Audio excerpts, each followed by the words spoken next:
ایک شخص عدالت میں پہنچا اور ایک تاجر کے خلاف مقدمہ دائر کیا کہ میں نے اس کے پاس اپنا مال رکھوایا تھا۔ کچھ عرصہ کے بعد جب مجھے اس کی ضرورت ہوئی تو اس کے پاس گیا اور اس سے اپنا مال طلب کیا، مگر اس نے صاف انکار کر دیا۔ میرے ساتھ انصاف کیا جائے اور میرا مال مجھے دلایا جائے۔ عدالت نے اس تاجر کو طلب کیا۔ جج نے مدعی سے پوچھا، کیا یہی وہ شخص ہے جس کے پاس تم نے اپنا مال رکھوایا تھا؟ مدعی نے اقرار کیا کہ ہاں، یہی وہ شخص ہے جس کے پاس میں نے اپنا مال امانتاً رکھوایا تھا۔ جج نے پوچھا، کیا اس معاملے کا کوئی گواہ ہے جسے تم عدالت میں پیش کر سکو؟ مدعی نے کہا، افسوس، جس وقت اس کو مال دیا تھا اس وقت وہاں کوئی نہ تھا، اس لیے میرا گواہ نہیں ہے۔ جج نے کہا، لوگ ایسے معاملات میں بڑی غفلت برتتے ہیں اور پھر پریشان ہوتے ہیں۔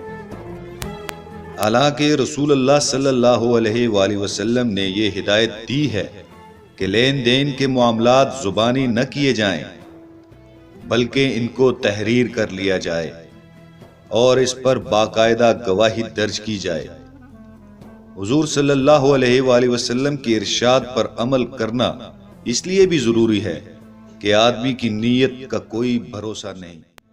شیطان کے بہکاوے اور لالچ میں پڑ کر اچھے اور نیک آدمی بھی بدنیتی اور بددیانتی پر اتر آتے ہیں۔ جج نے اس معاملے پر غور کیا۔ ہر دو فریق کے بیانات اور ان کے رویے سے یہ تو یقین ہوتا تھا کہ مدعی حق پر ہے اور تاجر نے بددیانتی کی ہے، مگر کوئی گواہی اور کوئی ثبوت ایسا نہیں تھا جس سے یہ بات ثابت ہوتی اور ملزم کو سزا دی جا سکتی۔ اسلامی عدل کے تحت بار ثبوت مدعی پر تھا اور وہ کسی ثبوت کو پیش کرنے سے قاصر تھا۔ آخر جج نے حکمت عملی سے کام لینے کا ارادہ کیا اور مدعی سے پوچھا، تم نے مال کس جگہ دیا تھا؟ مدعی نے کہا، میں سفر پر جانے کے لیے تیار تھا اور چاہتا تھا کہ یہ قیمتی مال کسی کے پاس رکھوا دوں کہ معلوم نہیں سفر میں کوئی خطرہ پیش آئے اور میرا مال ضائع ہو جائے۔ میں اس شخص کی دکان سے مال و اسباب خریدتا رہا ہوں، اتفاق سے وہ وہاں نظر آ گیا تو اس کو معتبر جان کر میں نے اپنا مال اس کے حوالے کر دیا۔ جج نے پوچھا، یہ تفصیل چھوڑو، یہ بتاؤ جس جگہ تم نے مال دیا تھا وہاں کیا تھا؟ مدعی نے کہا، کچھ نہیں تھا، صرف ایک درخت تھا جس کے نیچے یہ معاملہ پیش آیا۔ یہ سن کر جج نے کہا، بہت خوب، تو وہ درخت تمہارا گواہ ہے؟ اب تم جاؤ اس درخت سے پوچھو، شاید وہاں اللہ تعالیٰ کوئی ایسی بات ظاہر کر دے جس سے تمہارا حق ثابت ہو جائے۔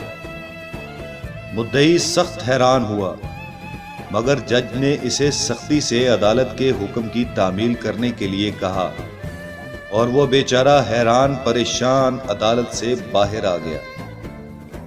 اب جج نے اس تاجر سے کہا، جب تک وہ لوٹ کر نہ آئے تم اسی جگہ بیٹھے رہو۔ یہ حکم دے کر جج دوسرے مقدمات کا فیصلہ کرنے لگے۔ جب کچھ دیر ہو گئی تو اچانک انہوں نے تاجر سے پوچھا، کیا وہ شخص اس درخت کے پاس پہنچ گیا ہوگا؟ تاجر نے کہا، ابھی نہیں۔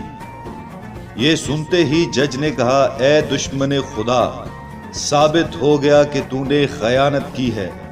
اگر تو نے اس کا مال نہیں لیا تھا تو تجھے کیسے معلوم ہوا کہ وہ درخت کتنے فاصلے پر ہے؟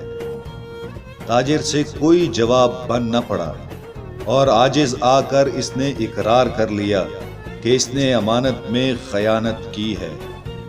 یہ جج مشہور قاضی ایاس بن معاویہ تھے، جن کے بے لاگ عدل سے خلیفہ وقت بھی ڈرتا تھا اور حکام کی مجال نہیں تھی کہ کسی کے ساتھ زیادتی کرے۔